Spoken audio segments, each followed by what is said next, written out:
ఓం నమః శివాయ శ్రీమాత్రే నమః. ఈ వీడియో చాలా విశేషమైంది. ఇది పాశుపత తంత్రం నుంచి చెప్తున్నాను. చాలామంది సౌభాగ్యం కోసం, ఎన్నికల్లో విజయం కోసం, పదవి కోసం, రాజ్యాధిపత్యం కోసం ఈ ఉపాయం చేస్తారు. మీరు ప్రతిరోజు, ఇది చాలా సీక్రెట్ అన్నమాట ఉపాయం కూడా.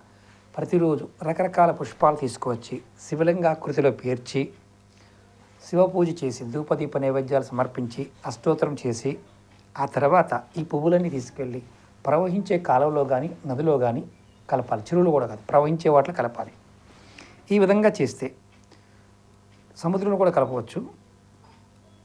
అలాగే అద్భుతమైన ఫలితం మీకు వస్తుంది. అంటే ఖచ్చితంగా సౌభాగ్యం, పదవి అన్నీ లభిస్తాయి. మంచి మంచి ఫలితాలు లభిస్తాయి. ప్రయత్నించండి, ఫలితాన్ని పొందండి. ఓం నమః శివాయ శ్రీమాత్రే